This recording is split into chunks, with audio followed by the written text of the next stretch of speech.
If you've been following certain people on social media who are a part of calisthenics, you may have noticed that it's Bar History Month. I had no idea that August was Bar History Month, but I've always wanted to make a short video about the history of calisthenics and street workout, so what better time to do it than now? This doesn't mean I'm going to be talking about the history of push-ups and pull-ups, because those have existed for thousands of years. When I say the history of calisthenics, I'm talking about the internet sensation which made bodyweight exercises as popular as they are today, and as a result, street workout was born. Before I begin, I want to split the history of calisthenics and street workout into different time periods. There's the pre-YouTube era, then there's the golden era, and finally the identity crisis era. Each period has its own distinct organizations and characteristics. Okay, let's begin with the pre-YouTube era. Believe it or not, there were official calisthenics crews before the invention of YouTube. Back in those days, it was mostly about basic training so you can look good. People didn't care so much about planches or front levers. Any advanced movement that someone learned was only a bonus which came from doing basics. The first ever calisthenics crew was founded in 2002 and it was called Ruff Ryders. They didn't last long, but their message was clear. You can train outside for free and get a great physique. You can get as big as you want to get and as cut as you want to be through calisthenics. Ain't none of y'all better. How do I know they're from 2002? Well, they say it right in their DVD. Ruff Ryders, that's it. Fitness from the streets. Are you ready? 2002. All you lame, stay in your lane. That's it. It's a wrap. It's called Thug Workout Fitness from the Streets. And if you search for it, you can find an Amazon link where it says that it's from November 2002. So if any of you thought that street workout was invented in Russia, hate to break it to you, but this whole thing was started in America by Americans. This is the first ever calisthenics video to promote going outside in your local area and just use bodyweight exercises to get into great shape. It's a video worth watching if you're just a beginner or someone who is interested in the history of street workout. You'll get to see all the basic exercises like push-ups and dips, pull-ups and chin-ups, as well as the almighty upside down sit-ups, which are still my favorite abs exercise. Taking it from the abs is critical. You gotta have the abs, okay? Also, they were the first to do a lot of things that became popular later on in the calisthenics community.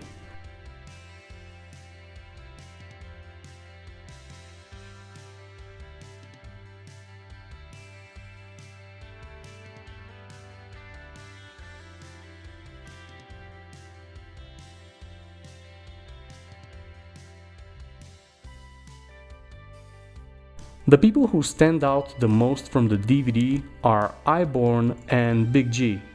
Big G, as the name implies, is really big. I mean, look at this guy, he's jacked, and all he's doing is basic dips, push-ups, pull-ups, and hanging sit-ups. He's basically the original Beast before Beast. We're gonna take pull-ups and use them as a main ingredient for building an enormous back. Check it. Shoot him in the head, shoot him in the face and the chest, then shoot him in the waist and the neck, then shoot him in the gut and the mouth, then shoot him in the back. We're gonna take it from the back. We're gonna get some of these banging dips for the tries. But that's how we do. This is my house. Stress force reps. Keep going, keep it going. Strength. About it. Go all day. Boom. And then we've got Iborn. This guy doesn't sugarcoat anything. He tells it like it is, man. A true legend of the game. Like I said, a lot of you niggas' bodies is unbalanced. You got chests, no stomachs. You got back, no shoulders. You got mouth, no knuckle game. Hold it. Notice no swinging. all muscle, then be graceful enough to bow out, grab your ankles and touch your head. That's what we call magnificent shape. This is a thug's workout. I will admit they are not without their flaws. Some of them have a little bit of an attitude problem, and sometimes they don't perform push-ups properly. This is live right here, man. I only take my shirt off for the bras, man. You heard? This ain't no jail body either. It's been home for 5 years, man. You know? When you get hit, you gon' feel it, trust me. This ain't no for show body. It's real, you better believe it, baby. I wanna see somebody who been home for 5 years and their body still look like mine. You heard? Yeah. But then again, this is 2002.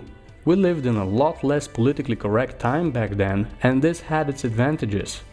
When Iborn talked about how my stomach ain't right, and how many people have unbalanced bodies, and how we can lift weights but not our own body weight, I didn't get offended by that. Everyone is so easily offended nowadays. I mean, I actually got inspired by this, and look at what I did in 1 year.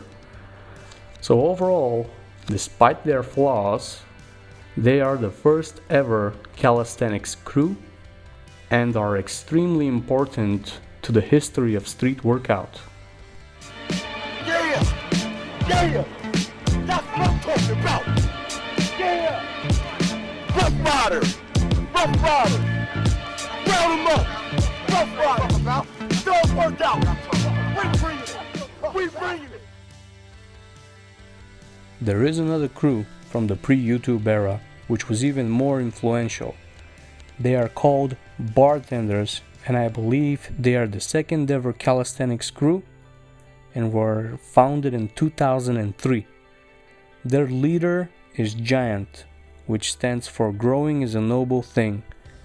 He was supposed to be a part of the Ruff Ryders DVD, but for some reason he wasn't, so he made his own crew and started making his own videos. These guys were very influential for the rest of the crews that came after them. I mean, take a look at the name BarTendaz, and then take a look at any other name in street workout. Bar Stars, Barians, Bar Brothers. That alone should tell you how influential these guys were. And if that's not enough, they were the first ever crew on TV talking about the sport in front of millions of people.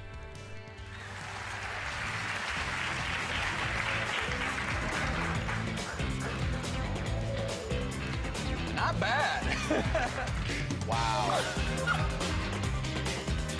As you see, it's multi-plane, multi-dimensional work. So what's something that you show us some of your moves, because This is called the Matrix, multi-plane, multi-speed. That's unbelievable. This is unbelievable, dude. you know what?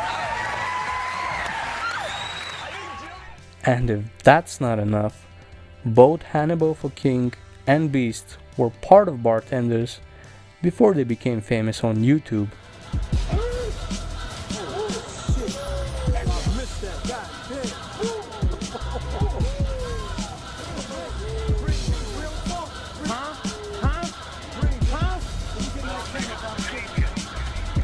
Pay attention. Pay attention. Right, Law Vital, the Beast, D.O.C, the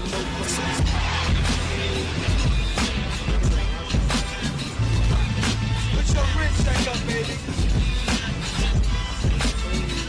No weights, no weights. The B-A-R-T.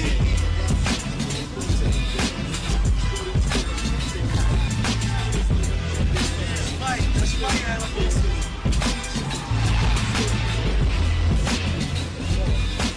In terms of performance on the bar, we could say that they popularized dynamic movements, which are getting more and more popular on the competitions today. But what makes them special isn't their strength or technique on the bar, it's the impact they had on people's lives. Their most famous motto is, make sure you hang around the right bars so you don't wind up behind the wrong bars. That is genius. Bartenders actually managed to turn people with criminal pasts into productive members of society again, and that is what makes them one of the best calisthenics crews ever. And with that, we close the page on the pre-YouTube era. Ruff Ryders showed us all the basics, while Bartenders also added those dynamic movements which are such a huge part of freestyle competitions today. There were other crews like BarMasters, but overall it's Ruff Ryders and Bartendaz that made the biggest impact. BarMasters made a really nice song though, so that's cool. With the invention of YouTube in 2005, over the years people started uploading their street workouts. It started picking up speed and all of a sudden it became insanely popular, and millions of people all over the world started going outside to train for free. The video that put street workout on the map was Barilla and Hannibal. I have no idea who Barilla is because he never made another video, but we all know who Hannibal is. If it wasn't for YouTube, I very much doubt we would have had the golden era of calisthenics. I would say the golden era started from about 2009 to about 2012. During the golden era, the two most influential people were Hannibal For King and Denis Minin. And between the two of them, without a doubt, Hannibal was the more popular. There's a reason why Denis Minin at one point in time was called the White Hannibal, while nobody called Hannibal the Black Denis Minin. Hannibal For King is to calisthenics what Michael Jordan is to basketball. Even with his banana full planche, he will always be the icon of calisthenics because he is the one with the biggest impact for popularizing the entire movement. There were other guys like Hit Richards, who was also very inspirational. He was the handstand guy in calisthenics and was the one who inspired me to learn a handstand without jumping. In terms of calisthenics crews, the most important were BarStars, BeastMode, and Barians. Barians were very technical, they were very good at performance, they were strong and had plenty of endurance, and they always performed everything with strict form. Their most famous member is Zev Zakavelli, a true legend of the game with still one of the best front lever pull-ups, one-arm pull-ups, and muscle-ups in calisthenics history.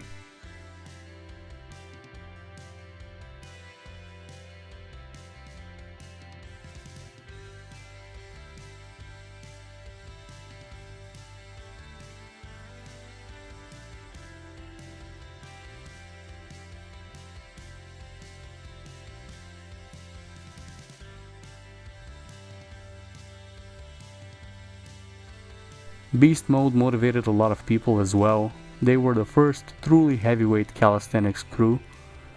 Their most famous members are Beast and Jude. And BarStars, well, they were more about social media, spreading the good message of calisthenics to the world, and just all around positive vibes. So, good job BarStars. Good job. During the golden era, we had the first world competition in 2011, which was won by Heather. In 2012, it was won by Evgeny Kucherga. I think he was the last guy to win the competition without any dynamic movements like 360 muscle-ups. Unfortunately, if I mention absolutely everyone from the golden era, the video will be too long. That's why I've left a list of honorable mentions. These are the people and crews you can look up if you are interested in the golden era. So we covered the pre-YouTube era and the golden era, but in the beginning I said that we are now in an identity crisis, so let me explain. You see, during the golden era, it was very clear what calisthenics and street workout was. It was the same thing. Anyone who trained outside for free with bodyweight exercises was part of the community. It didn't matter what they were focusing on or what they were capable of. Well, today people have divided. We've got the street workout dudes who focus a lot on straight arm movements, and a lot of them care only about competition.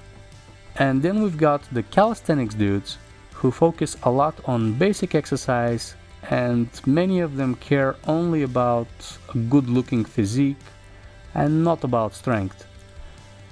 Then we've also got people who want to do both. They want to be huge and aesthetic and also compete in street workout competitions. The problem is not the division itself, the problem is that all these different groups hate each other. During the last 3 years, there have been several occasions where someone is calling out someone else and starting drama. For example, you had people calling out all the street workout competitions for just being pseudo gymnastics, and that only small guys with no legs can compete there.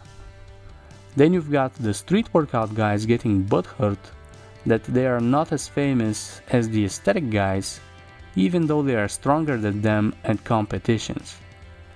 And all this hate just keeps going and going in a never-ending circle. Before it was mostly about good vibes and motivation, but now that everyone is a bit more informed about bodyweight fitness, a lot more criticism has come up in the community. I think that's what's making the division of people stronger.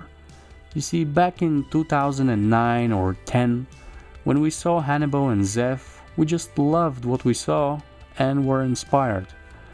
Now everyone is looking for who's the strongest, who's performing the exercises with good form, who is just a poser that can't do anything, and that is why this is the identity crisis era.